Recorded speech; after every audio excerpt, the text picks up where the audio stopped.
It is happening again. It is happening again.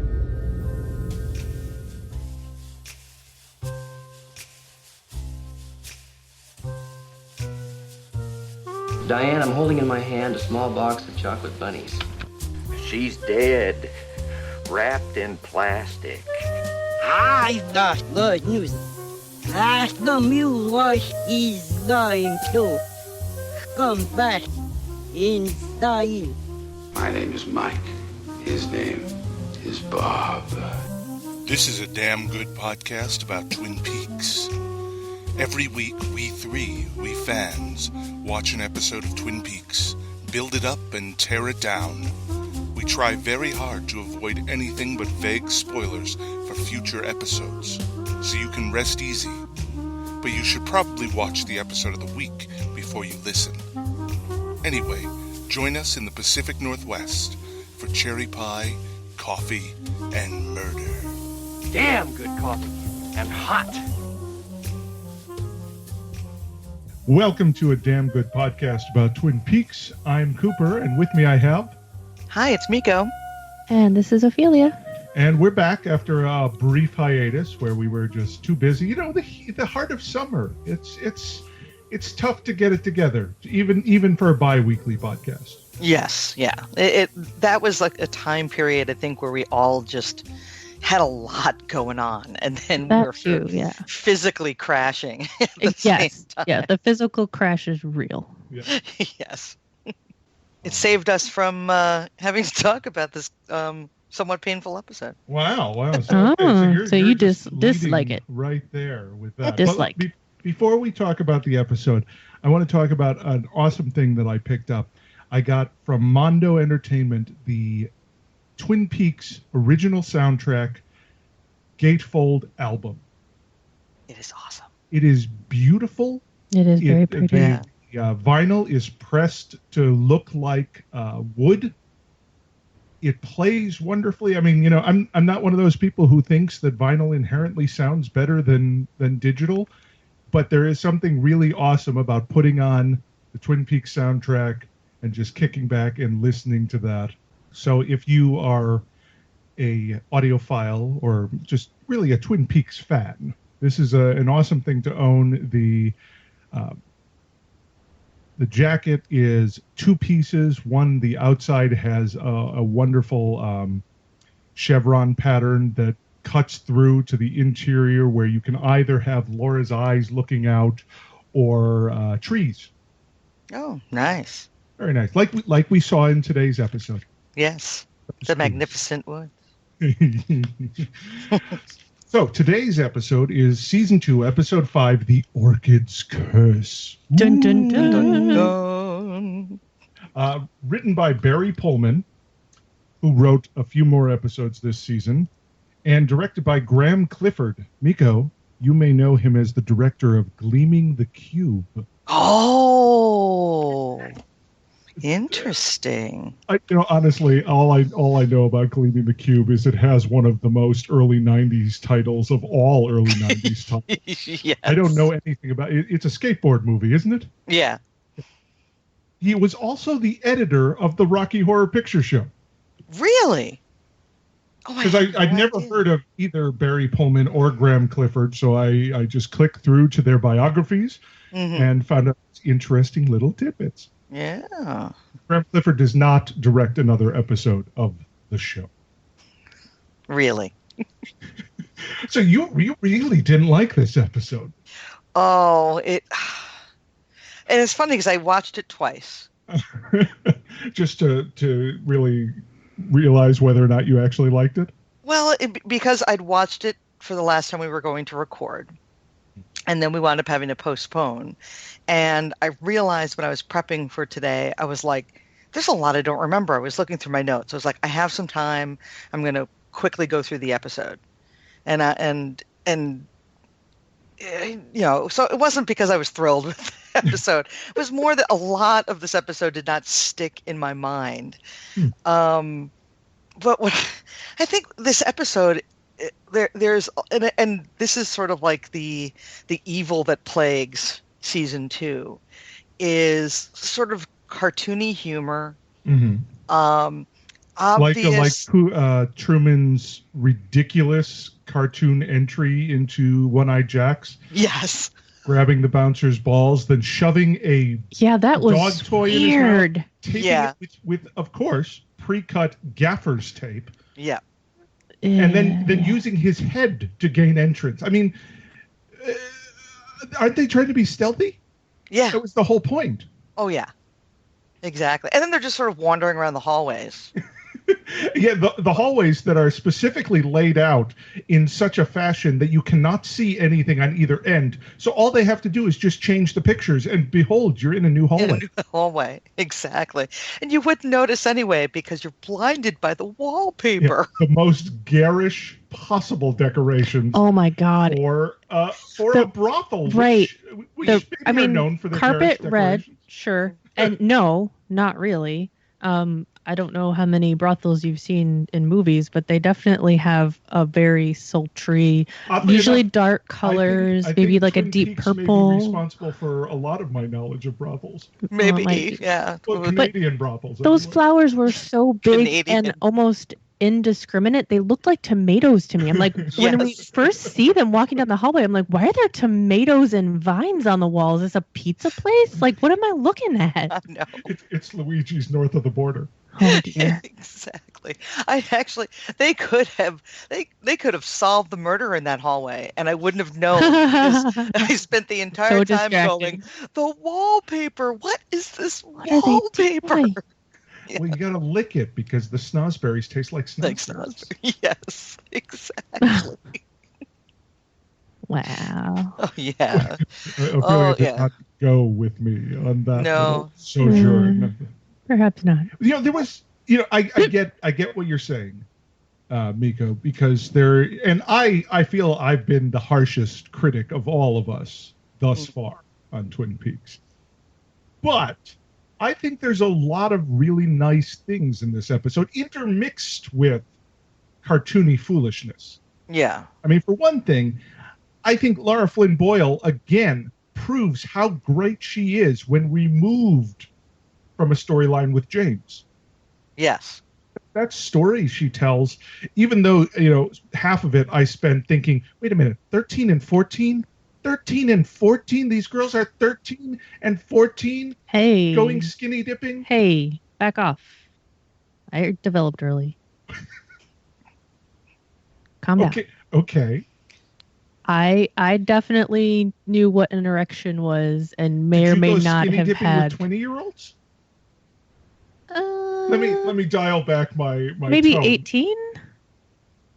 I feel like that's better. It's got a 1 in front of it. I don't know. That it may be arbitrary. Maybe entirely arbitrary. But I did have friends who definitely dated college boys when they were in like middle school, so it's a thing. Wow. Would you say it was a good thing? Oh, okay, maybe not. Okay. Yeah, exactly. Just checking in. Yeah, 13. It's definitely not a smart idea. I feel like the one relationship that I remember was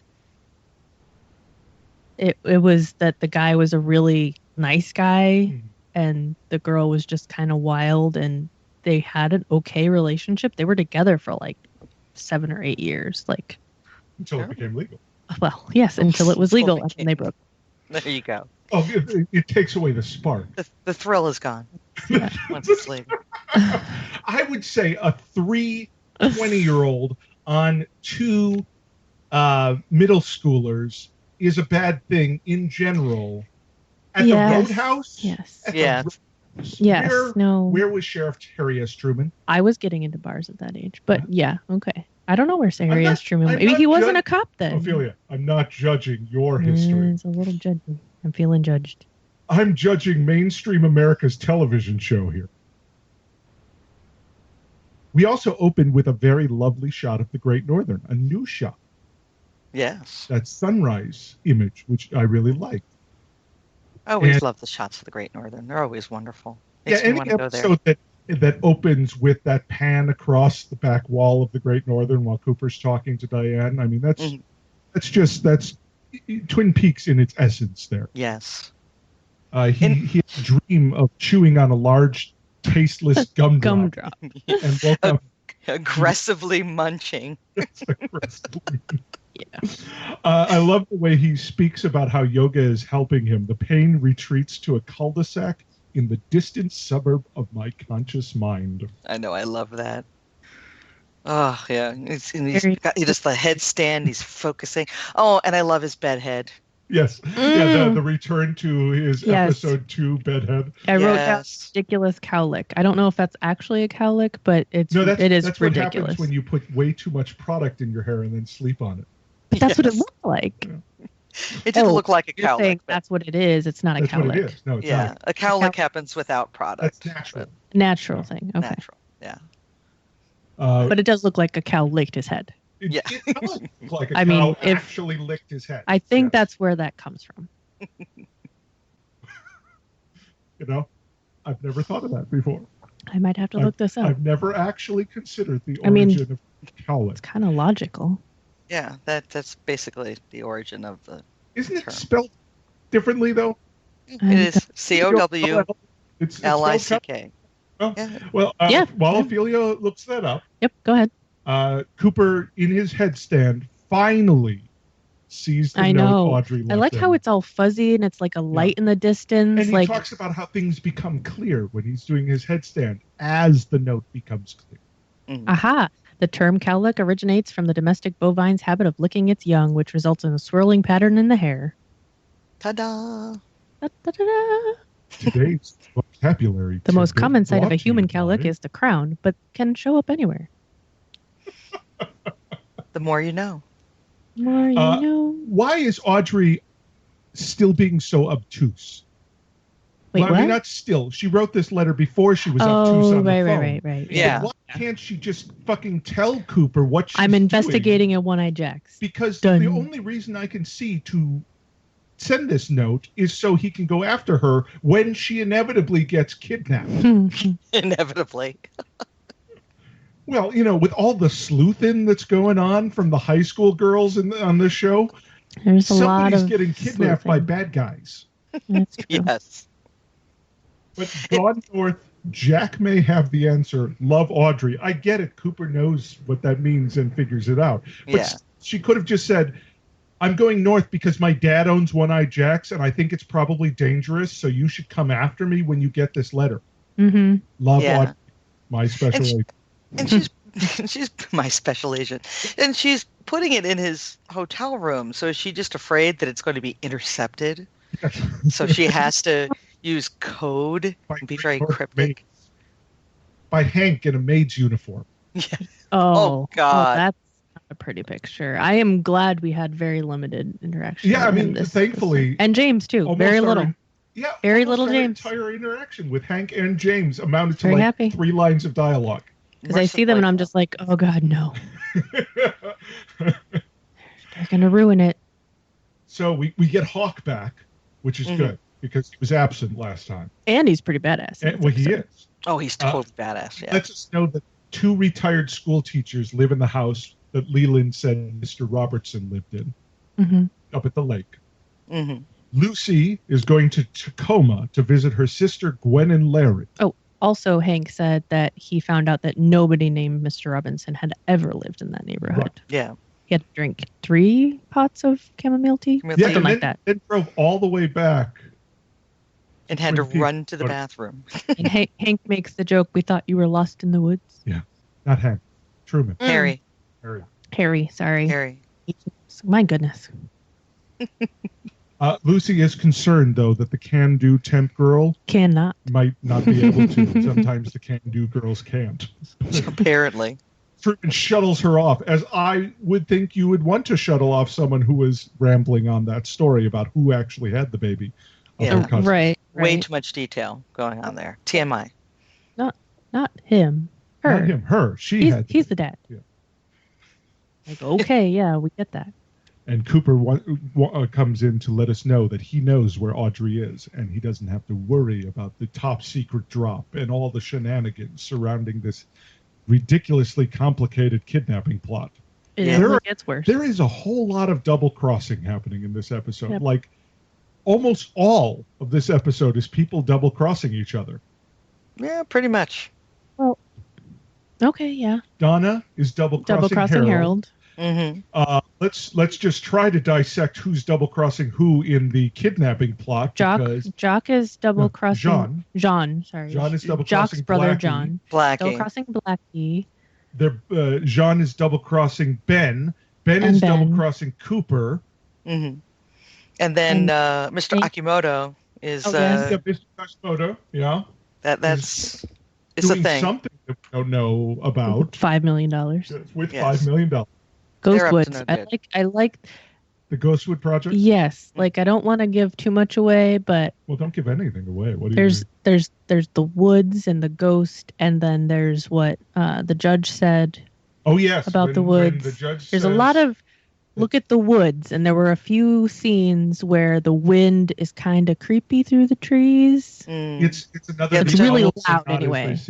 Yeah, the judge says we get the owl in the woods. Yeah, the woods are wondrous here. It's wild. It's strange.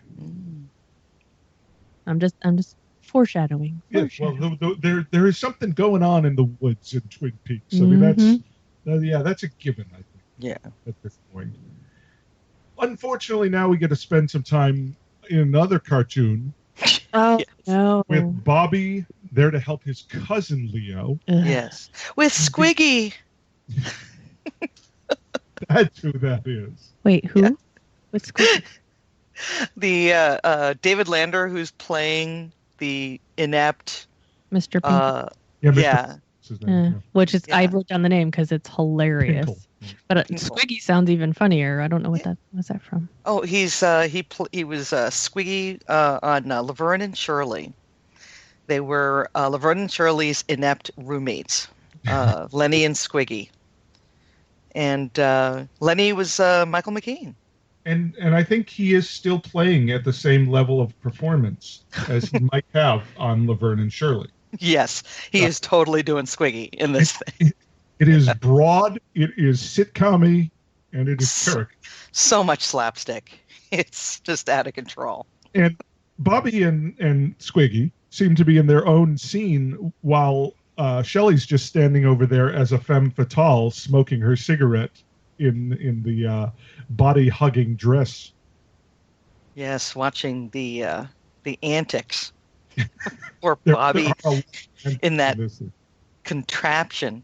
But then as soon as Bobby gets a moment, he wants to take Shelley outside to have sex with her, I assume, because he's putting on his bedroom voice. Ah, Bobby has a bedroom voice? Well, it's when he's all like, "Girl, I'm going to take care of you." When Bobby does that. But why does he want to go outside? Why didn't he just wait for Squiggy to leave and have sex in the house? Or did he borrow the Major's car again and wants to use the back seat? What is it with them and having sex in vehicles? They have houses. I don't know. Maybe they can't get rid of Squiggy. Maybe he's hanging around too much. Well, now he is hanging around in the thing. You could have sex in the living room, and it's fine because he is stuck in the mechanism thing he built. Is it a scam? Oh yeah, here's another double cross. Yes, Squiggy that's right. is trying to scam somebody. I think the insurance company. Well, oh yeah, I'm pretty sure. And Bobby has a connection with him? Bobby and Mr. Pinkle have an agreement to both take a cut, and they want to leave some of the cut. Like, they only want to use a minimum amount of the cut on away from Shelley? I think so, yes. Because he keeps it secret. He asks Shelley to leave the room to get him a cold drink. He immediately stops talking about it when Mr. Pinkle, or when she comes back. And it just sort of like casually stands next to Mr. Pinkle and smiles. I feel like he's keeping the fact that he's taking a portion and Mr. Pinkle's taking a portion. He's keeping that from her. Yeah, there's a lot going on here. Yeah. So I like the Roadhouse courtroom and the fact that they just swept the peanut shells to either side. Yeah, so it's like still covering the floor of the Roadhouse. So are we actually having this in the Bang Bang Bar? Yeah. Yes, indeed. So we don't have a courthouse? We're in a bar with sawdust on the floor. Yep, that's it. That is where the business gets done on Clearly. Twin Peaks. I mean, I don't necessarily believe that, but it definitely adds to the wow, we're in the Folksy. middle of nowhere. Teeny Oh, tiny man. population, because Yeah. you were saying that they did the population numbers wrong. It's so like 5,000. Yeah. yeah. So Yeah. then that makes a little more sense that they wouldn't actually have a courthouse. But I don't know. That was kind No, of like would a you thing. have a courthouse in a town if You'd you have don't it in have a church. judge? I think you do it in a church. Honestly, if you have it, you definitely have a church Because that is but they have to import a judge and a prosecutor. right. Right. So why have a courthouse if you don't have either of those things? Okay. I I mean, still feel like They have like 4 cells at their jail, and that's it. I've been in a lot of small, like one-horse towns that don't even have post offices, but every town, no matter how remote, has a church and a bar. And I feel like usually the church trumps the bar. So if you're going to do something, church in Twin Peaks. and all the judgment, et cetera, I feel like they would probably have it in a church versus All a bar. the judgment. It is where you go to be judged. Well, I mean, there's a tinge of religion and all of that. I feel Yeah. like. I would think that they would have. And Like democracy? no, but like didn't judges come from like, well, the original court system is Everything England, came from religion. and that's all everything, religion, BS nonsense. Or they could have even done it at the Great Northern. Exactly. The Great Northern could probably have a convention room, as we've seen many times. They have convention rooms. Well, yeah, and Ben is going to be there anyway, looking on angrily for some reason. So you may as well have it at the Great If you Northern. want it to be litigious, then Though I think Ben would have probably tried to charge them. Yes. he totally would have. That's true. And I bet the Maybe the judge bar- could just take over the Roadhouse. I don't know, because a bar would be like, unless it's super early in the morning. The Roadhouse is when the also bar's where not. the town hosts their town meetings. Remember, that was where Cooper talked about the killer in the first episode, when he talked to the whole town about how there's still a killer on the loose. Oh, wow. I'd forgotten about that. So that was in that same location? Yeah. With the sawdust on the floor and everything? I think so. I could be wrong. Listeners, let me know. Yeah, I don't remember that back that far. So the prosecutor wants to deny Leland's bail, and Truman speaks for Leland. He was well known, well liked, and well respected. No one can know what it's like losing a daughter the way Leland did. I liked Andy's drawing of Leland, which is like not like a 3/4 profile. It's more like a 1/4 profile. Where The back of his head. doesn't even have a nose. And that was a cheap joke with Andy's sketch of the back of the head. I thought that was a bit of a cheap joke. But it gave us that wonderful visual of Cooper sitting behind and between them and just peeking over to try to see the drawing. Is that all? It was worth it just for that, really? For me, it was worth it because we got to see childish Kyle MacLachlan, which is my favorite Kyle MacLachlan. Okay. With We'll allow it childish then. as he peeked over. Leland is released on his own reconnaissance, and Ben, I think, realizes that means he's got more weird singing and dancing Leland to deal with as his lawyer. Yes. And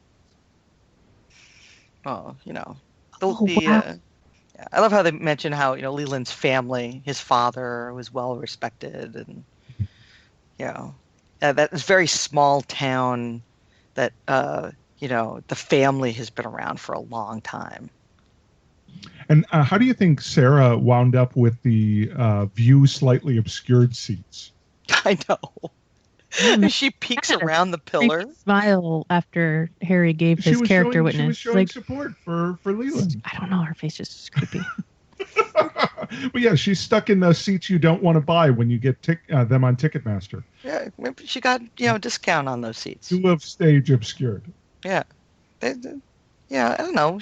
Gold Star seating. Those were how they do the comps every once in a while. Yeah. We spend a lot of time with Harold in this episode. Yes, we do. Yes, we do. And he goes out of his way to be creepy. Mm-hmm. But it does lead to some of the best Lara Flynn Boyle performances since the pilot, I think. Yeah. So it's sort of worth it. But but still very creepy when he asks, "So what's behind those deep blue eyes today?" Yeah. Mm-hmm. And it was even creepier for me because around this time I realized he looks like Martin Short. Oh. Now that's a very different performance, I imagine. Yeah, it started to disturb me after a while. I'm like, oh my God, he looks just like Martin Short. So the deal is Donna will share her life for this bizarro living novel thing that still doesn't make a whole lot of sense. Oh yeah, with his composition book and fountain pen. Harold lets her read Laura's diary. He counters by offering to read it to her. And then they sit down for the dullest introduction of any living diary, where Donna talks about that she was born here and that her father delivered her. Come on, Harold, give her a little direction here. Yeah. Give her a little, tell her, I want to hear a story. Tell me a story. Not just the... And then the just terribly written exchange where there are things where Harold says, I grew up in Boston. Actually, I grew up in books. Yes. But there are Okay, things you can't get in books. Yeah. Yep. Maybe our dreams are real. Oh, yeah, there's a lot of... Yeah. But then this is where Donna grabs the diary and just walks right out of there. Yeah. Well, she's playing the cat mouse game with him. Well, and okay, definitely wants. Do we think she's trying to coax him out into the real world, or is she taunting him, or is she just trying to steal the diary? I think she's just trying to steal the diary. Yeah. And then she feels bad. And then do we when think he reacts Harold the way he is does. faking the extreme reaction? Oh, yeah. Okay. Yeah, that is okay. Because first of all, if you're having like the heart palpitations from a panic attack, your first instinct isn't going to be, oh, I'm laying on the ground. Let me pick up the book and hold it while I look at you. No. You're going to be like, oh my God, I'm outside. You're not going to care about the book. You're not going to have the presence of mind to say, oh, book is mine. Okay, how about can You totally we just agree lay that down on the this- ground so that you can get closer to the book and This pick it up. loner shut-in thing is not only creepy, but just really stupid. It's Oh, like when he puts his hand down and he starts shaking. And yeah, like the sunlight burns him. Yeah. What is this? A vampire. Vampire. So then we go I've crossed Roadhouse. oceans of time for you. Or the other courtroom drama in this episode, Yep. where there's a gigantic picture of Leo. Creepy. Like, Yes. like why is there a headshot and then his body? Like, that is weird. Like his body hooked up to the machines. I thought it was so weird that it was a headshot. And it's like the Yeah. slicked back hair and all that It's like stuff. super zoomed in on his But- face. But that could be applied by either the prosecution or the defense. It's kind of Because- neutral. Because one side could be making a point of, look at this mild-mannered Leo, and look what he's reduced to now. And the other side could be, look at this psychopath, Leo. Thank God he's reduced to this now. Can't hurt anybody Right. else. Kill more people. It's kind of like those insurance commercials that are on right now where they do the catastrophe and the not catastrophe at the same time. We could play it at the exact same time. Oh, look at this poor man. Oh, look at this psychopath. So the doctor is showing the normal EKG activity. The prosecution objects to the use of the word normal. And then the judge says, he's close enough. I do really like the judge. I'm I don't trying, think I'm trying to figure out how... Oh, I'm sorry? I don't think it's an EKG. EKG is the heart. He was talking about brainwaves. Okay. I thought he said EKG. Hold on. He may have said the wrong thing. Yeah, It's an possible- EKG is electrocardiogram. It's at the heart. It's It's the heart. EKG and ECG are the same thing. Well, it is possible the show got it wrong. Yeah, Yes, that's true. that's what I I'm saying. It's distinctly possible. Did either of you notice Mark Frost, the reporter, sitting in the background? No! Oh, I'm not sure, but I think he's sitting in the back doing some court. Oh, Oh, okay. did not notice that. I was too busy trying to figure out why everybody had a narrow string tie. Yeah, And why it was Sure. Oregon, but everyone, looked like it was Matlock. Well, yeah. Well, Sid is dressed up like a cowgirl, and the and so judge Blackie's, is dressed Blackie's up. sister Yep. up there in Canadian Western chic. The judge is looking like a cowboy. Oh, and it's an EEG. So they might have said it. ECG, EKG, No, he may have said EEG. He EEG. might have said it. EEG. Okay. Okay, is a judge allowed to adjourn to the bar to talk to other people about his decision? He can adjourn to his office. I mean, But usually not. Is he supposed to talk to other people? Yeah. Well. Well, he has to go to the bar because it's the only place he can order 3 black Yukon sucker punches. We had to It's not look it up. actually a real drink, but there People are have oodles made of him, people who have decided what it is. On the Yes. Just like Blue milk Romulan from- ale. from- People from make Star Wars. Okay, sure, blue milk from Star Wars. The I was going with Star Trek. Pan-galactic gargle blaster. Gargle blaster. Yes, that's another. I was going with Star Trek. It's okay. We've got a lot of sci-fi drinks. Yes. Yes. Getting very defensive about the Star Trek, right? considering what a big Star Wars fan you are. I like them both. Though it I is can like both. Star Trek's birthday this weekend. It is. It is 50 years. So. Yeah. And where you go to watch the marathon of Star Trek? BBC America for some reason. Because they're more cool. They're just more awesome than we are. I think they just had a lot more time to fill because Doctor Who's not around right now. Exactly. They got to keep us going by showing us old Star Trek. And as miscarriage of justice, I think this little meeting of the minds here is. Yeah, I do really like the way he talks to both Harry and Cooper, taking the temperature of the town as well as whether Cooper thinks that Leo is Laura's killer, because the prosecutor specifically threw Leo as the killer of Laura Palmer. Yes, he did, and how the town needs justice and blah blah blah. And how about how disappointed Shelley was? Yes. Really, as good as Machen Amick often is on this show, I think this episode, for some reason, she was lost without a map performance-wise. Yeah. She vacillates wildly from upbeat Shelley to, oh my God, Leo's coming home, to, oh my God, Leo's coming home. I don't know where she was at in this Well, I feel episode. like she was faking that for Harry. And I feel like her true feeling is, okay, sure, I can make money and that'll make Bobby happy, but I honestly don't want him in my house, so I'd prefer him to be in a prison hospital versus in my house. I feel like okay, personally, like, I wouldn't want my abuser to be in my house, regardless if he's incapacitated. I would feel relieved if it were the court's problem, even if I was going to make thousands of dollars. I would rather just make my own money. Do you know what I mean? I firmly agree, and So I feel like maybe that's what they were this trying to stupid get her to babysitting Leo convey. thing is one of the worst plot points. I mean, honestly. she doesn't look happy when She does not Mr. look Pinkle's out, like, talking about the she looks totally nonplussed. Like, Which she's reminds just like, me, why did "Ugh." Squiggy bring out like an antique wheelchair that you'd find in like Francis Dollaride's? Because they're trying to save money. Yeah.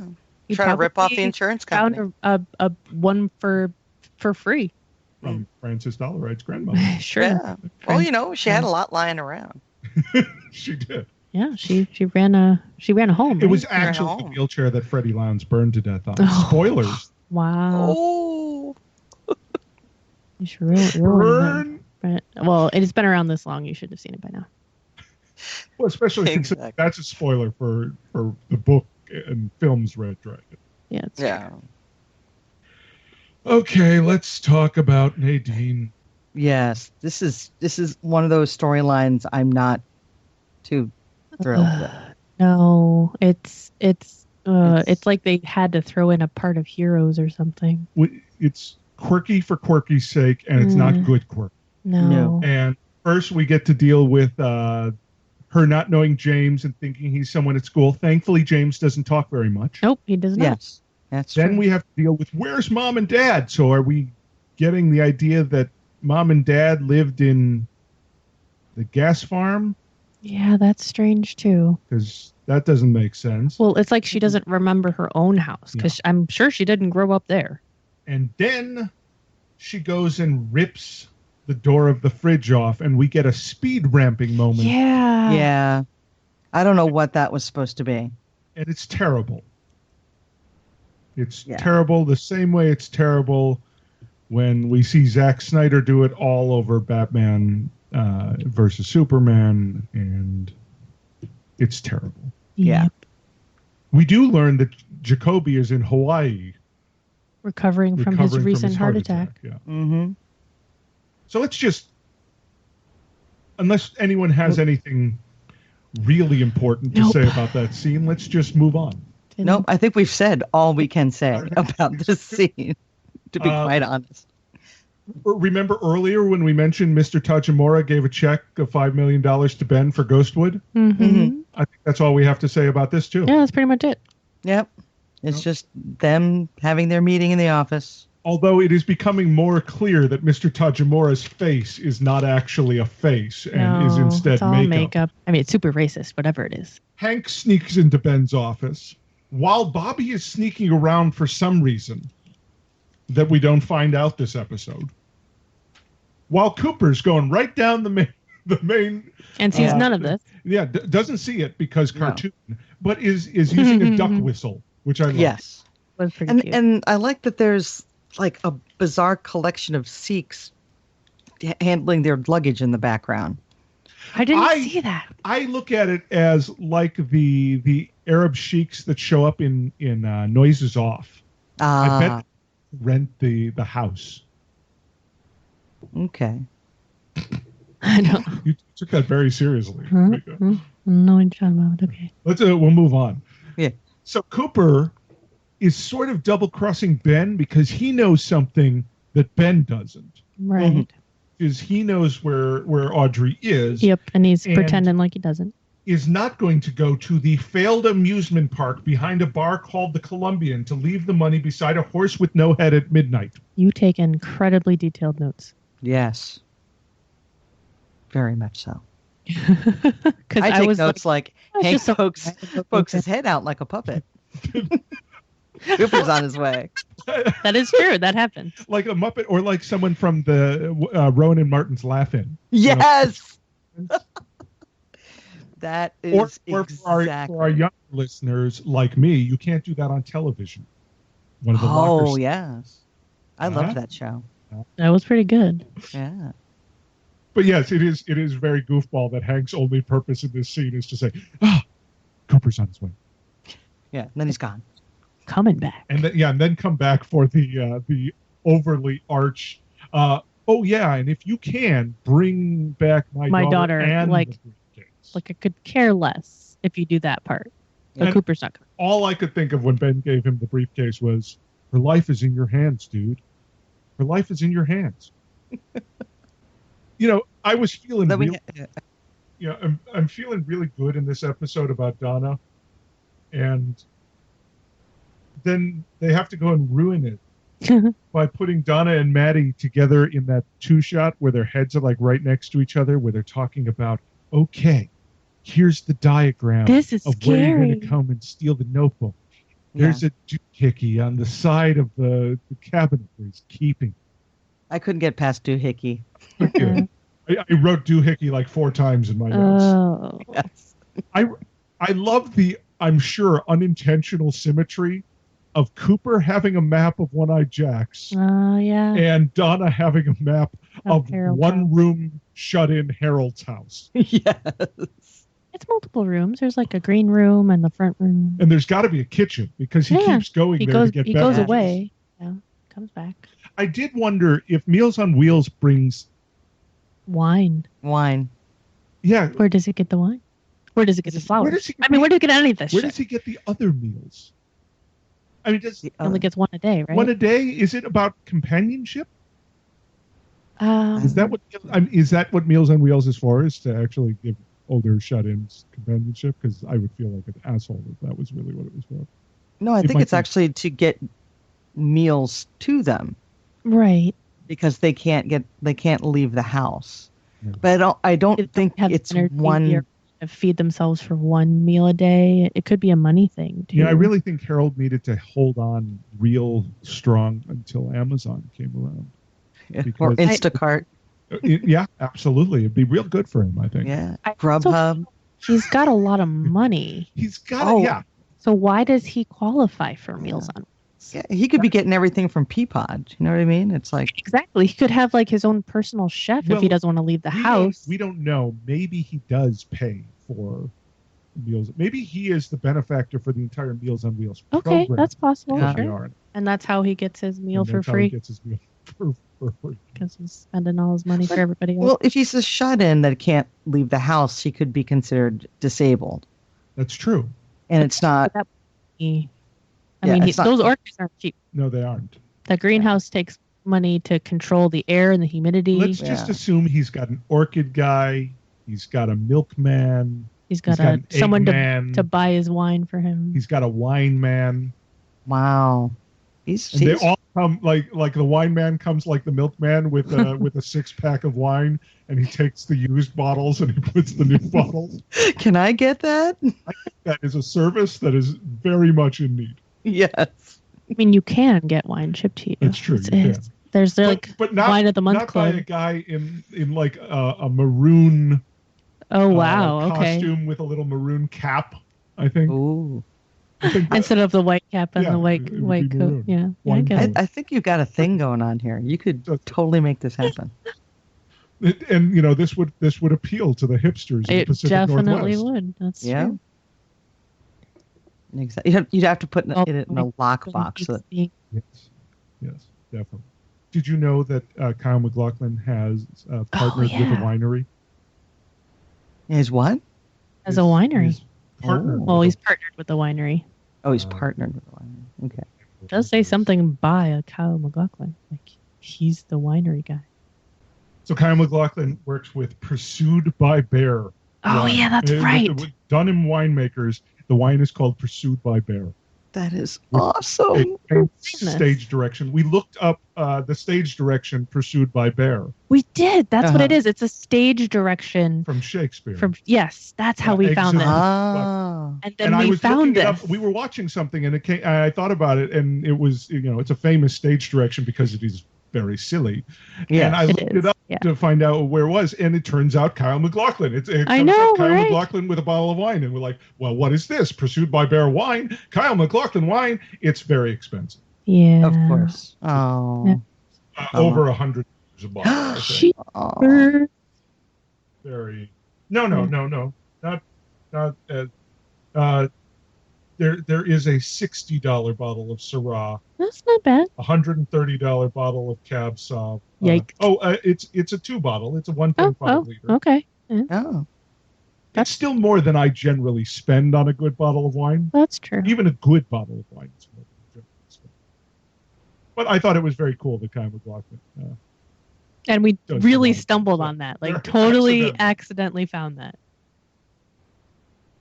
That's totally Back awesome. up north and see Jean Renault demonstrating his knife ejector wrist cuff thing.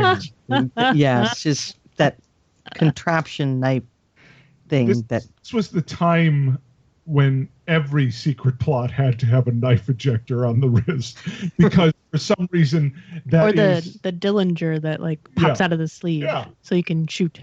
But that's a classic. Like That is a classic. Yeah, but I feel like the knife is like it's because playing on that. when you shake hands, the knife ejector would probably graze the knuckles of whoever you're shaking hands with. But really, that's about all the damage you do. Yeah, he's like, I'm gonna hand over the suitcase and then chink. Yeah. Wait a minute. What are you gonna do? Stab him in the arm on his hand? Like that's Exactly. Gonna kill him. Even if you cut his like wrist, it's still not gonna I think kill him. John at this point just needs to demonstrate an air of mystique around.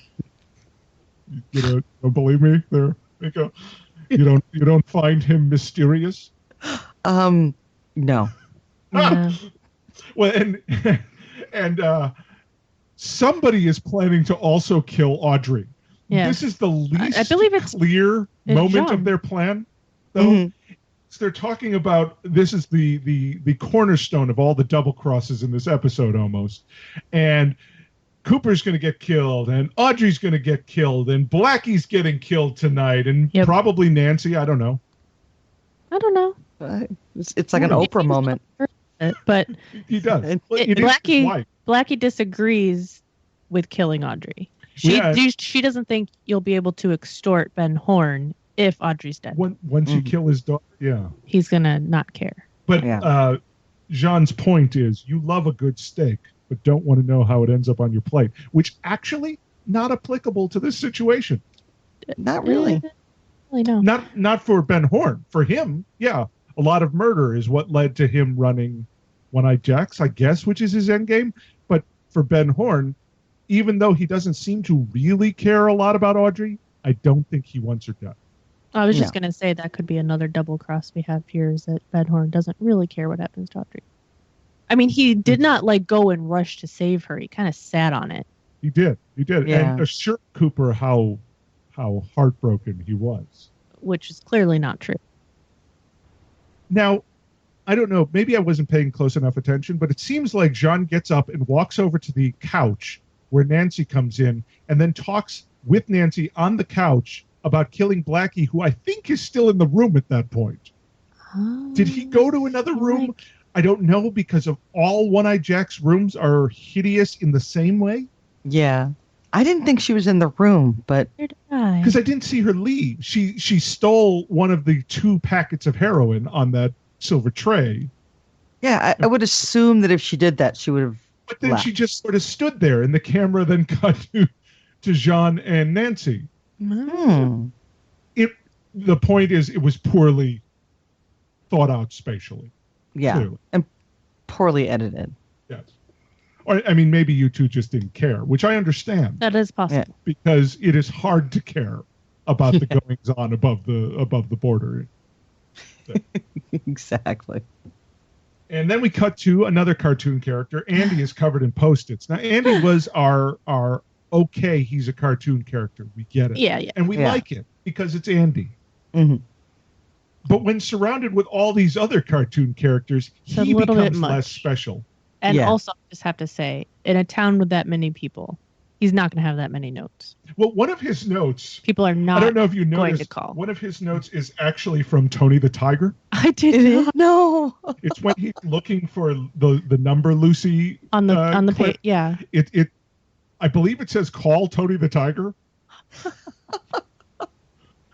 I'm sure if you go through and look at those notes, there's probably more than that one in there. More hilarious images. So Andy calls for his test results, drawing out this silly sperm sample story even further. Mhm. Is treated like a real child by the nurse. Mm-hmm. Gets conflicting information. Too few sperms, and then it's a whole damn town. That's what he had when he was first tested. So the first time he ejaculated, he had. Well, I'm sorry. What are you looking at me like that for? Nothing. It's funny.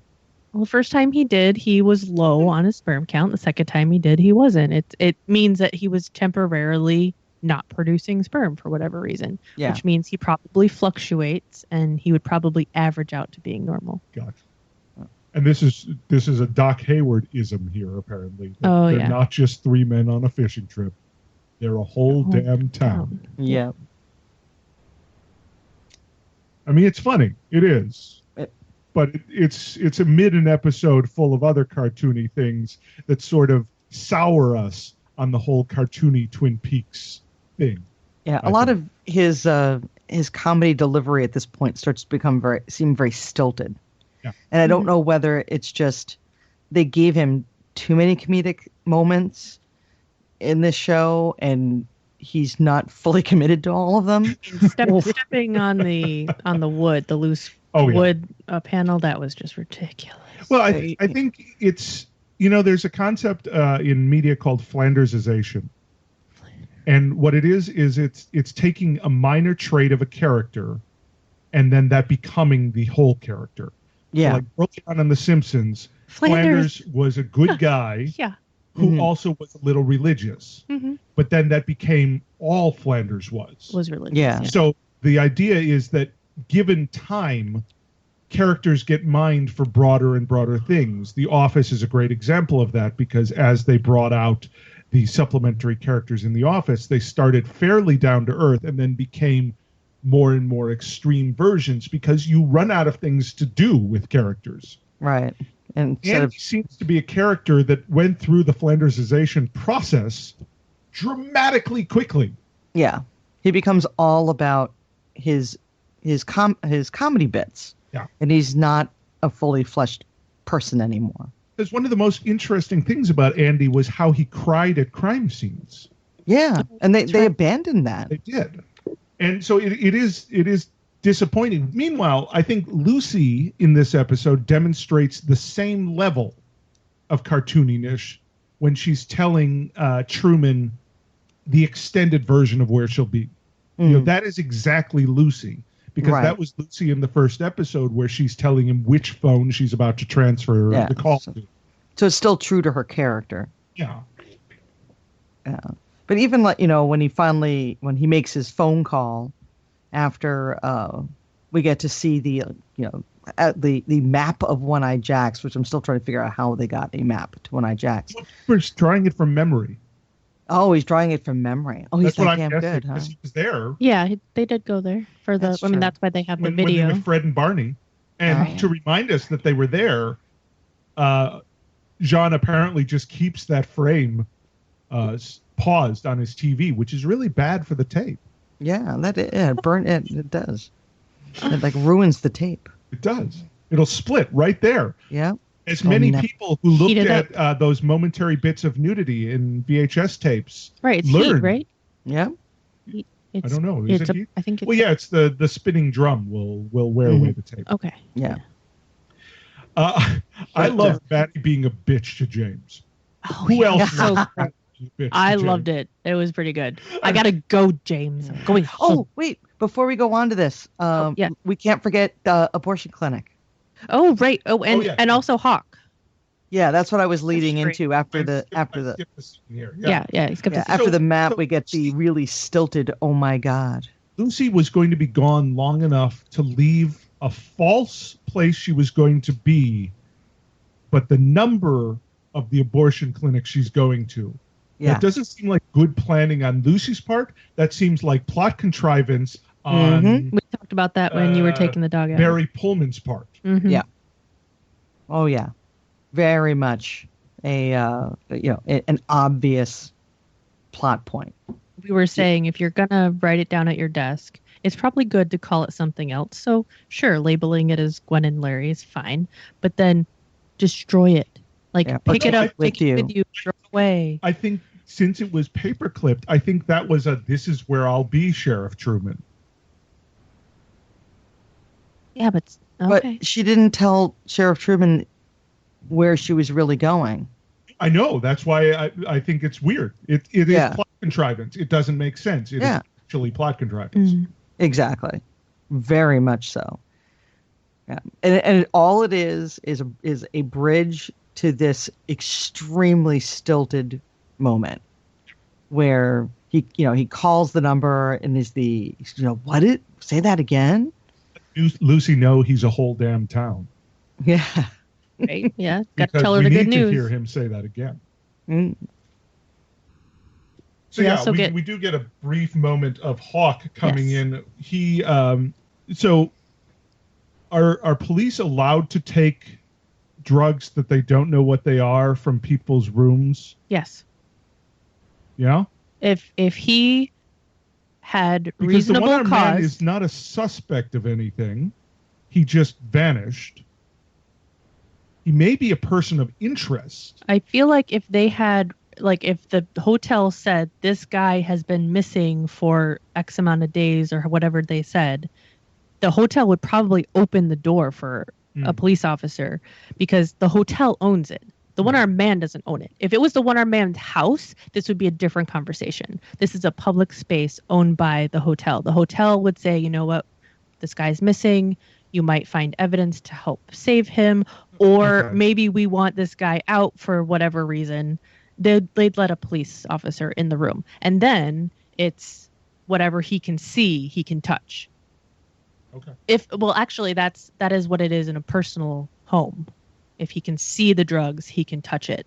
He's not allowed to open up all your cabinets unless you are actually being accused of something. Like evidence has come from outside and you have a warrant to search. But without a warrant to search, if he's let into the hotel by the hotel owner or whoever runs the hotel manager, lets the police officer in, then if he can see it, he can take it. Okay. Oh, okay. You could probably search it, actually, if he's given permission by the hotel. The one-armed man is still missing, and now they've taken all his drugs. My question is... Yes. We think that it's heroin, even though no one's ever said the word heroin. No, we think it's that stuff that was on the bathroom floor that they don't know what it is because Albert has been analyzing it. But they don't think it's heroin. The container, like the actual syringe, was the same color, like a greenish blue as the one. Okay, maybe. IV. Sure. That's why they care about it. Right, but it looked that bluish green when Jean is loading the syringe. I think that's just because all the prop department syringes are the same. I don't think I don't think it's anything to do with a connection. Okay. I was thinking that's what they're giving Audrey. No, that's completely different. Okay. Instead, let's talk about Maddy being a bitch to James and how enjoyable that is. Yes. Getting coffee. It's God, James. Yeah. So what have you? So have you seen Donna today? No. Yeah. So what's with the coffee? Those two things don't connect. Right. How did James make the leap between Donna and did you coffee? see Donna to why are you getting coffee? Yeah. Because if You don't she drink hasn't coffee. seen Donna today, she wouldn't be drinking coffee. If she had seen Donna today, she would be drinking coffee. And I don't know. and he's all accusatory. Don't you have coffee at home? Oh yeah, so judgy. That's for Uncle Leland. You know, I can see why she doesn't want to hang out with James. Honestly, though, that's a stupid question. Where are you going? If it's for Uncle Leland and you're picking up hot coffee, maybe he wanted coffee from the Double R, and maybe Sarah can't make a good cup of coffee, and he's inept and doesn't know how to use a coffee maker, and the only place he has good coffee is the Double R. I mean, Maybe Cooper Sarah says switched to Sanka. it's damn fine coffee. So, I mean, if you're going based on Cooper's opinion of coffee, the Double R is where you go for good coffee. Leland So never maybe has a second cup of coffee at home. So if she's picking up coffee for Uncle Leland, where the does he think she's going? Well, she's going to Bringing it to participate him. in a media stakeout. Yes. With her bright white coffee cup and her gloves. That's true. That was pretty glaring in the woods. Not even in the woods. Like I think she's in the She's in a bush. It's a ghost cup. Ghost cup. A ghost cup. Oh, yeah. I like two things about this episode reminding us of time. One, when Donna's talking to Harold, we find out it's March 7th. Oh, yeah, that's right. And the judge talking to Cooper, we find out that Cooper has been in town for 12 days. Yeah. I just like it when the show acknowledges the very short amount of time that this whole series takes place in. Well, there was a whole last episode, where Hawk was missing. Yeah. And apparently that entire episode was him having conversation with T. Having tea with these three old women. Yes. They do a lot in 12 days. They do. They on do. the show. They pack their days full. But when I heard 12 days, I was like, really? Feels much longer than 12 days. Yes. And that's what the writers of this show usually forget. Because it feels so much longer than 12 days. It's like, oh, they've known each other forever. 2 seasons. Yeah. But actually. This is Lara Flynn Boyle's real moment to shine here, telling this story. And she is let down by the cinematographer who ends this story out of focus. Yes. Did you notice that? It was so upsetting. Yeah. Because she is so good. And the tears come at the right time. Yeah, that's true. And they're not like theatrical tears. They're dramatic tears. They're believable tears. I loved everything about this story. And because it really offers a window into Laura, it offers a window into her relationship with Laura. And it's right up there with sobbing in the classroom. It's right up there with yelling at Laura's grave. Mm-hmm. This is why Lara Flynn Boyle's on this show. I don't know why they let that other actress who looks a lot like Lara Flynn Boyle be on the show the rest of the time. But man, this is good stuff. Yeah. Did you think this was a true story then? Oh, I have no doubt this is a true story. Do you not think it's a true story? I felt it was awfully close to the night that wait, is this the movie? That's the movie. Oh my god, it's the movie. Never mind. Honestly, I think the movie probably took from this story. Yeah. Okay. All right. But The yes, story there came is- first. and All right. and Then if Laura this. even dances. Yes, like that, I know. Mm-hmm. That's why she's remembering something else and then putting that in this. Oh, I was 14. It is possible 'Cause I feel like Donna is changing the story that actually happened to be or like more maybe interesting. Laura told her about this story, but she Well, no, wasn't there. Donna was there. Remember they pick up those guys at the bar? Yeah. No. I'm in the movie. Yes, Yeah. I'm saying that would be what she's saying. She's lying about when it happened, but she's recalling that night with Laura, and this could have been something that maybe Laura told her about happening to her when she was 14. But I feel like the way that Donna behaved in the movie around boys, I don't think she was kissing boys at 13, 14. No way. Well, no, but or taking her clothes off, or getting jealous of Laura. This was the first time she ever fell in love. That really is it's an intense character moment, and I would feel bad if that wasn't an actual character moment, if that was instead a lie she was telling Harold. I feel like she was making it up. Well, maybe. I mean, we never find out because we don't know the story. She's so timid. You know where we might know?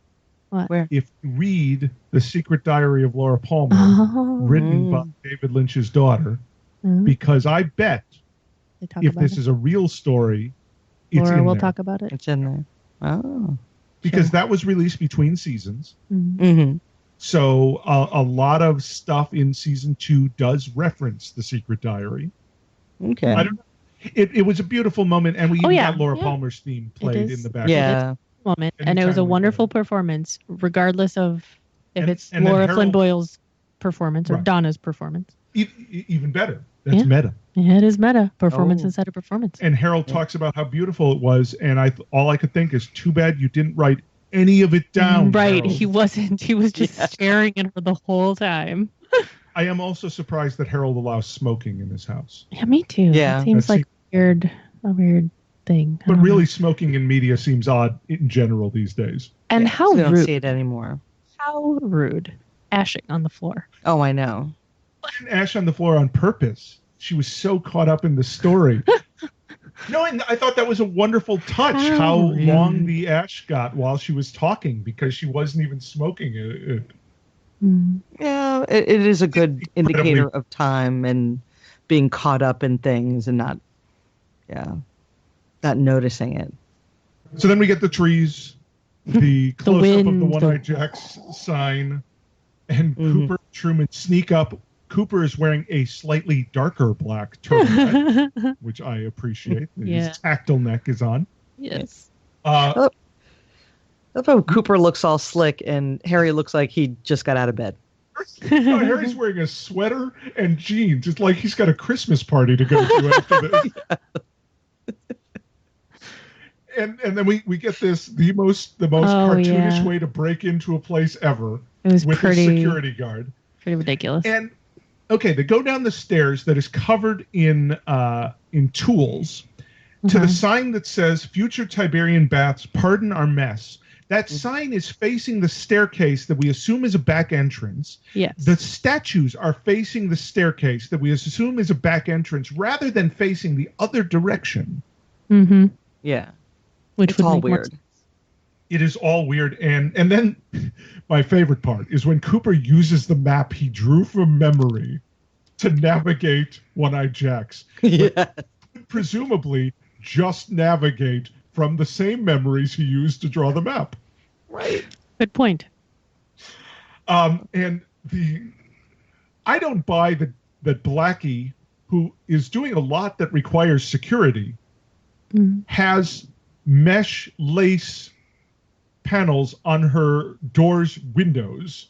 Why are all other doors closed fully, and the secret dangerous stuff is not considered as private as the sex that goes on in the other rooms? Plot contrivance. Plot contrivance. Plot Yes. contrivance, yeah. So John can see. So Jean can see Harry witness and Harry him can watch the killing- whole thing. Plot contrivance. Mostly because Harry needs to watch the whole thing. The other part came. And Harry is the least stealthy person ever. He was pretty. I mean, he's in the obvious. center of the door. Yeah. Yeah. He's not been peering around the corner. And because he's got to know he can see it and they can see him. I hate to say it. Hank was stealthier in the Great Northern, popping out of his door. Wah, than Harry wah, is in this. wah. Yeah, it is sad. It is sad. It is something that I wrote down. I was like, they are not very stealthy. Well, no. Not at all. Cooper's rocking the whole like pro skills hand signal thing though. He is, yeah. Oh yeah, they were doing good hand This way. signals. Yeah. The 2-finger hand. They do that. Harry tells him how many people are in the room. Yeah. In the room where Jean and Blackie are prepping the heroin and talking about Nancy. Before we get too much farther, Yes. we have while Harry's attacking the guard in the comical way, we get the first owl. Yes, the owl. We get the first owl. And Coop shares a moment Ooh, with the owl. He does. There's like this eye lock. They go back and forth. And then it's time to break in. It's time. Yeah. So Blackie really likes Jean, as you would, because he is Creole French Canadian. Oh, yes. Very much so. And Nancy is his wife because she offers him the something new. So that apparently Blackie they can had a provide. history. Yeah. And then he went for the newer, younger model, Nancy. Back at Harold's while we talk about orchids. Yes. And why on earth would Harold just clip an orchid just to tell her about it? Yes. I thought that was... Why does he provide her with the potted orchid? You're also not supposed to touch them. Alive. You're not supposed to touch Why? them. Not supposed to touch them. It's a very soap opera moment. It is. And the landing platform for pollinating insects does not strike me as romantic. Sexual. You can go with sexual. Yeah, that's pretty romantic. Orchids are often considered I mean, sexual. that's totally vulvar. I know they were trying to go with bottom lip, but come on now. I mean, even saying the word bottom lip makes me think of sexual. Well, that's not surprising. What did he call it? He used the actual Latin term. It has the word labia in it. Yeah. It has the word labia in it. So, yeah. I like that hearing the word bottom lip makes you think about sex. I just like our listeners to take a moment and appreciate that with me. Because Miko appreciates it. Yeah. But like a landing spot for insects, that's a little weird. I don't want insects there. Did you notice that when Harold put Donna's hand on his face, he put it on his face in such a way that all Donna had to do was grab harder and she could have just smothered him right there. Over his nose and mouth. What an awkward way to put a hand. Because he takes her hand and puts it on his face. Yeah. Later, she does the weird hover hand over his face. He does not like that. Which is creepy. Yeah, I was like, what is it about her hand that makes him want to leave, was what I wrote down. It's like all widespread. He licked the inside of her hand first. Well, he left to He kissed her hand. Okay, maybe, he mimics the story. Maybe he freaked out. Kisses the hand, kisses the face. He cut an orchid. Oh. What have I done? I need to go get a vase right now. To be honest, he did not cut the fancy ones. He cut like one of the junky, generic kind. Still, I imagine it was in a small pot because that's how you grow orchids. That he could have just lifted out and handed it to her. Yeah. A crystal vase thing. Yeah. It's just going to die now. Well, he needs to leave so Donna can signal Maddy with the largest flashlight ever. Plot contrivance. Yeah, because Maddy's just drinking coffee out in the woods. and we see her like 4 times in this episode. Drinking coffee. Drinking coffee. Stake out. Stake out. Still here. Still here. Thursday has no feel. Still watching. Cooper runs into Nancy conveniently, who was with Audrey, who tries to play the whole "I'm not the bad guy, they're the bad guy" card, and then removes her knife in front of the largest mirror possible. Yes. To remove the knife in front of. So Cooper can see in the mirror what's happening. But the best part, I mean, all of this is ridiculous, but the best part is her sneaking up on Cooper Mother Bates style with the knife raised. And he does the without looking hand grab. Ridiculous. Oh, man. I love it when Coop's badass that way, though. Ninja. He needed to say hi-ya a few more times, I think. Hi-ya. Or, I don't know, it's kind of like a 007 thing. Or, yeah. Dubstep over there. I know, that's what I was thinking too. Are you beatboxing or are you?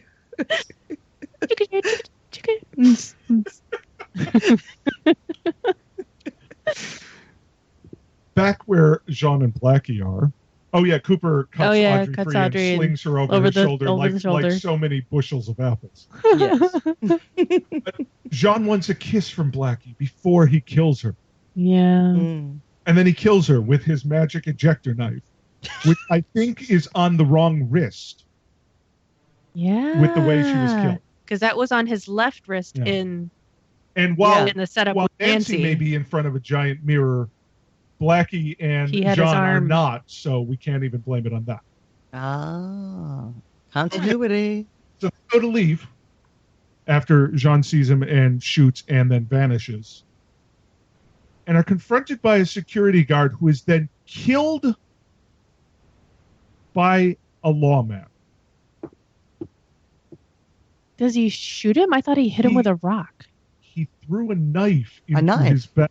Oh, I didn't see a knife. Yeah. Yeah, he takes it out of his bag. So Hawk kills a guy Yeah. for holding a gun. I mean, across jurisdiction, actually kills a guy with a knife. Good Yeah. point.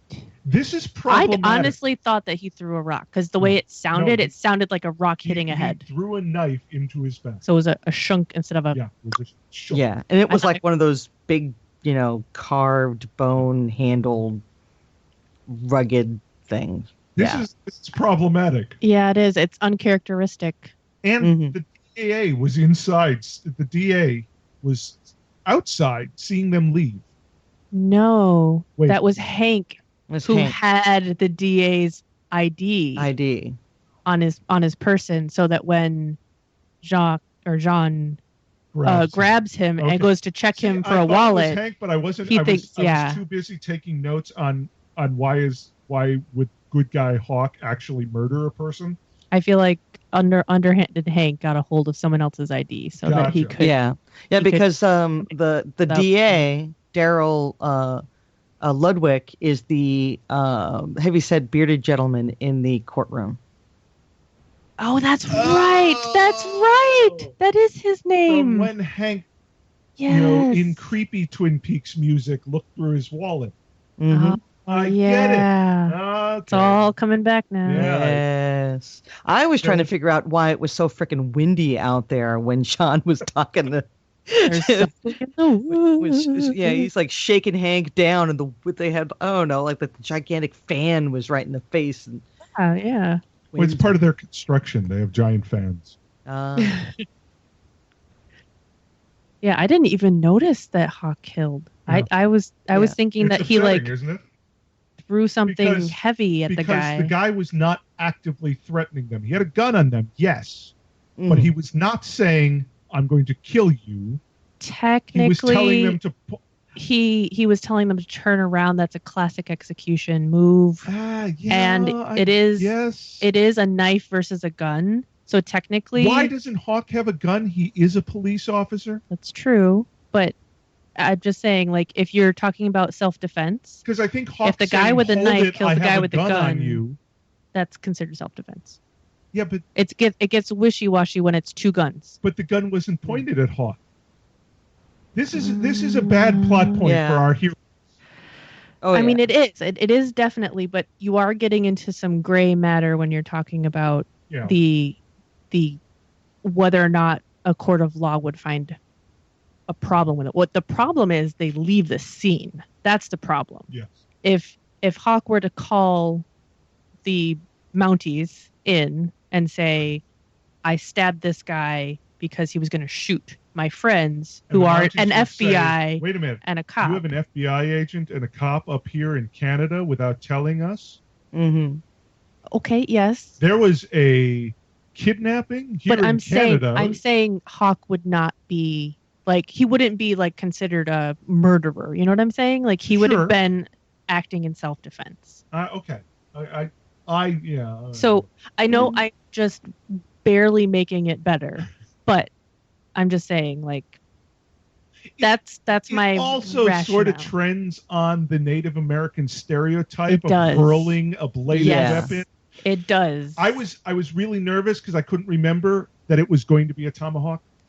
Yeah. And instead Yeah. it was a knife that happened to look a lot like a tomahawk, but I was really nervous they were going there. Especially if it was a bone handle, because that's definitely Yeah. That's totally. That's what I was thinking, that it was very much this is what the Native American dude does.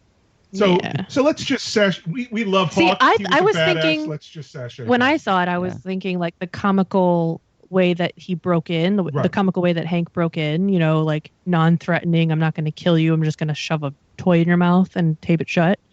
I was thinking, he comically threw a rock at this guy to conk him on the head, and then he fell over. It's far less comical and far more horrifying. I could fix this whole thing. Mm. Instead of that, Hawk says, hey, the security guard turns to him, goes to fire his gun at Hawk, and Hawk kills him with a knife. Look, it's fixed. Now it's self-defense. Yeah. That's literally the fact that he's hit in the back, but stabbing someone in the back never looks good for the good guys. Never. Well, that's true, but I mean, the guy had the mob boss feel, and he told him turn around. That's usually when you shoot. Okay. So I feel like Hawk definitely sensed impending danger. Like there was no time to distract. He was going to shoot them. Like it's like a split decision. I mean, you don't know what you're going to do in that situation. It's also kind of a cheap way to shoot it too. It is. Because you can just do the reaction shot. And the reason you felt that it was like a rock to the back of the head is it was shot like a cartoon where the guy fell out of frame, and there's the guy who conked him on the head or something. Yeah, and I honestly I don't know when they show the knife, but I wasn't looking. He falls out of frame. There's a knife in his back. Oh, see, I totally missed that. Yeah. Totally missed it. It's Clue level of. It was. And when they're all running away with Audrey over the shoulder, Hawk actually takes the knife out. Oh. So now not only killing somebody, but taking the weapon knife, with him. Yeah, he took the weapon with him. Hide. It's not good. It's not good for our hero. See, because I feel like there was like a smile or a nod of like good job. Yeah, there was totally from Cooper and Harry, and that's why I was like, you conked him over that with a rock. Like, good job, man. It's like everybody does not care that a man who may have not been in on this whole kidnapping plot was just murdered. Yeah. Just saying. But there's a lot of like cartoony contrivance going on here. I mean, they even do the Dutch angle thing. They do. At the end, and I was like, really? You're going to do the villain Dutch angle thing? And there's I got to the point. I was like, I did that. I wrote Dutch angle. Really? Question mark. As it could see blood on robe, and then I just wrote oi, because at that point I was just like, everything about this is it's like almost like people who just watched kid shows, like kids adventure shows like Lone Ranger and Batman. Put Wonderworks. Put this together. Yeah, exactly. I think, and they try to balance it out by, counteracting this ridiculous cartooniness with shocking emo melodrama here at the end. Where, when Harold realizes what's happening because Maddy can't get it together with the top secret bookshelf. She went over it. Yeah. She explained it before they went in. Yeah, no, she explained it as turn the doohickey. But still, she said it was on the right side. Yeah. Come on. These are inept. Yeah. Very, very inept Clearly, people. like. But then, come on now. Harold talks about secrets, and Laura wanting to know the ultimate secret. Which is the secret of knowing who killed you is the ultimate secret. And then I'm going to drag the gardening rake down my face. Yep. Yeah. And good thing I dipped it in stage blood before I did it. That's what I wrote down. Yeah. There, I saw that. I was like, does he cut himself with this a lot? Like, is that dried blood? Yeah. And then it smears off on his face. I'm like, oh dear God. Yeah, that's why I wrote that. Could see blood on rake. Dipped his cheek open and didn't dip it in fake blood and drag it along his face. Yeah. It's really obvious that like pooled and dripping already. And I don't know. I feel like Cheryl Lee did not need to use her full throttle scream there. And the way they were shaking, like, oh my Yeah. God, that was so weird. Like, is she having a seizure? Like, that doesn't. So overdone. Yeah. So overdone. And then we're done. Then credits. I mean, maybe if he like cut his own throat, you could react like that. But he just scratched his face. Like, But I guess it's the creepy psychopathic way of doing it. Maybe, you know, the self-harm, the I don't know. I'm trying to make excuses here. You don't need to stand up for it. It's okay. Okay. It's emo melodrama. It's overwrought and pointless. And dear God, let's hope we don't have much more of this storyline. I mean, they've got the diary in their hands. They could run out of the building at this moment, and they know he can't follow them. Exactly. Just gotta get out the door. It's my turn for useless trivia. Yes. So yes. future Tiberian baths was on which the is sign. The sign in One-Eyed Jacks. Letting us know what special occasion expansion is coming to One-Eyed Jacks. Yes. Is a European. Well, it's a band called Saint Lidal II. They have a song, or no, I think it's an album titled Future Tiberian Baths. It was released in 2014 on it a is also available special on special edition edition cassette. The style is down tempo, house, lo-fi, and something called vaporwave. Whoa. And what that really means is it's long, boring, dull, vaguely emo ambient music. Yes, we did listen to it. Then samples extensively Yes. from the Dan Aykroyd, Albert Brooks portion of the Twilight Zone movie. It was very weird. So, listeners out there, I mean, pull it up. It's bad. Yeah, you can listen to it. You can just it's click the track bad. list and listen to it on your phone. Like, But- I didn't have to pay for anything. And it's a good thing too. Yeah, I would have been pissed. But yeah, it's like the Black Yukon. What was the drink? Black Yukon Sucker Punch. Black Yukon Sucker Punch. Black. It's something that the internet birthed So out of Twin Peaks. that was the first thing that comes up. That's the most popular thing. And then you have a Wikipedia entry for Tiberias, which is an Israeli city on the western shore of the Sea of Galilee. And it is known for healing hot springs. So maybe there were Tiberian baths. Because we were a little skeptical that this would be a thing because it's fairly Judeo-centric. Jerusalem, it's in the Bible, blah blah blah. So we're like, there's no bathhouses there. But then later there are on, bathhouses in the Bible. okay, maybe there are. But Yeah, actually, later on, it does talk about how the Romans took over Tiberias. So maybe the Romans inserted these. If you look at thisweekinpalestine.com. What? Whoa! Whoa! What is that?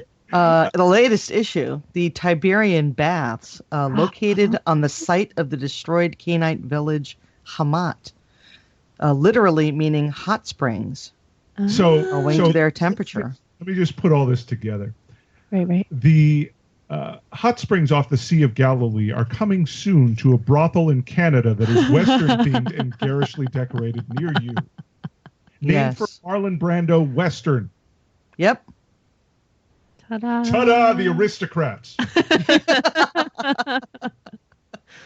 don't know if that was perverted enough. No, it wasn't. It's not. But it could be. It was perverted enough for 1990 television. Sure.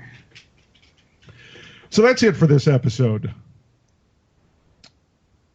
Yep. I give it a solid B minus. Yeah, I think that's fair because, It's fair. as you said, there were some really nice moments.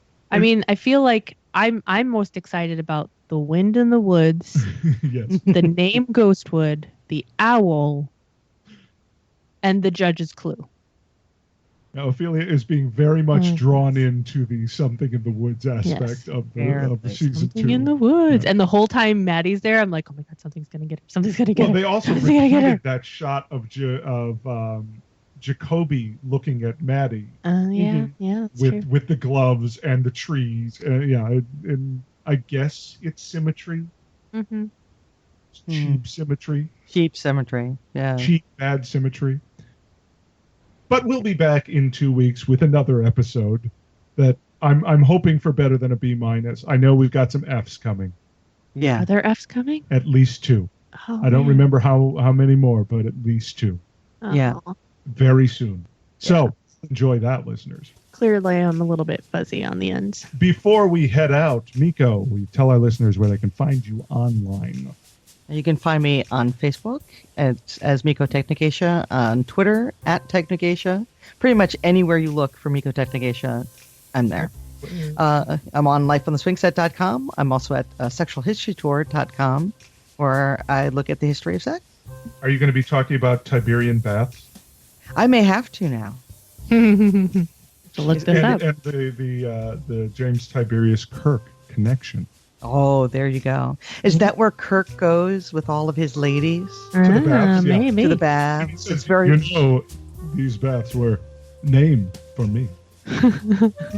just like that. Just like that. Just like that. Ophelia, where can they find you online? They can find me on Facebook as Ophelia Tesla, and my name is spelled with an I, Ophilia. So 2 I's, in fact. 2 I's, yes, but I meant an I instead of an E for the typical spelling of Ophelia. Also on Twitter. Also on Twitter as the same name, and at Gmail, yeah, gmail.com. Are you still reading about Tiberian No, baths? no, I Googled to see where I was on. Oh, I got you. Okay.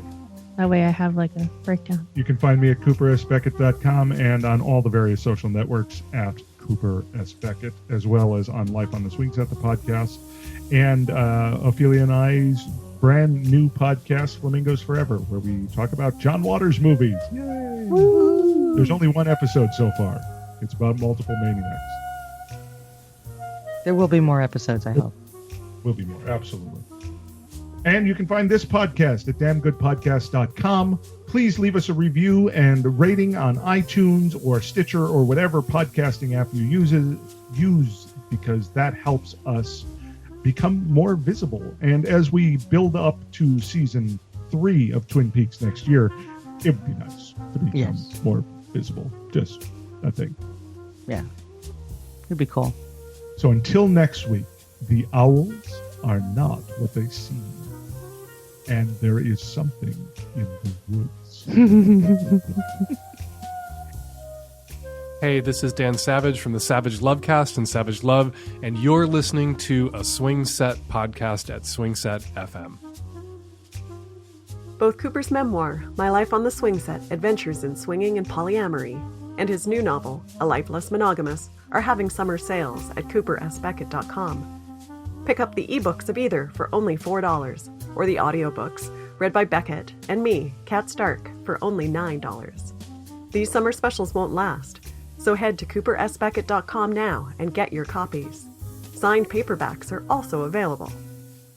Both Cooper's memoir, My Life on the Swing Set, Adventures in Swinging and Polyamory, and his new novel, A Life Less Monogamous, are having summer sales at coopersbeckett.com. Pick up the ebooks of either for only $4, or the audiobooks, read by Beckett and me, Kat Stark, for only $9. These summer specials won't last, so head to coopersbeckett.com now and get your copies. Signed paperbacks are also available.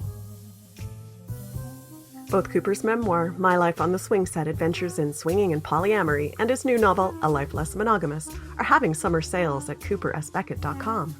Pick up the ebooks of either for only $4, or the audiobooks read by Beckett and me, Kat Stark, for only $9. These summer specials won't last, so head to coopersbeckett.com now and get your copies.